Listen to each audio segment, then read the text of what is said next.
નમસ્તે મિત્રો, જિગ્નેશ મેવાણી આવતીકાલે બોટાદ હરડલ મુકામે સાંજે 5 વાગે એક કૃષિ આંદોલનની શરૂઆત કરી છે।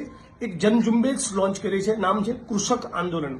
મૂળ વાત એવી છે કે આપ સૌ જાણો છો, ગુજરાતમાં છેલ્લા 25-30 વર્ષમાં ખેડૂત ખેતી અને ગામડાઓને કચ્ચર ઘાણ કાઢી રાખવામાં આવ્યું છે। ઔદ્યોગિક વિકાસ થવો જ જોઈએ। કોંગ્રેસની સરકારમાં જબરદસ્ત ઇન્ડસ્ટ્રીયલ ડેવલપમેન્ટ થયું, પણ ઔદ્યોગિક વિકાસ એ ખેતી ખેડૂત અને ગામડાના ભોગે ન હોઈ શકે।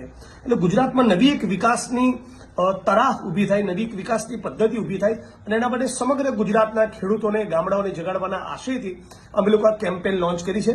તો આવતીકાલે સાંજે 5 વાગે બોટાદ મળીએ છીએ। આશય એવો છે કે નગરો અને મહાનગરોમાં જે પ્રમાણેનું ઇન્ફ્રાસ્ટ્રક્ચર અને વિકાસ થયો એ ગામડા સુધી પહોંચે અને ઉદ્યોગ અને વેપારમાં જે પ્રમાણેનો નફો મળે છે એ પ્રમાણેનો નફો ખેડૂતોને અને ખેતીમાંથી થતો થાય તો લાગે છે કે સાચા અર્થમાં ગુજરાત આપણું વાઇબ્રન્ટ અને સ્વર્ણિમ બને।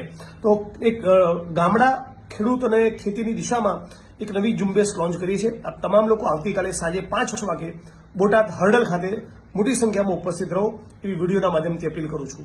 જય કોંગ્રેસ, જય સંવિધાન।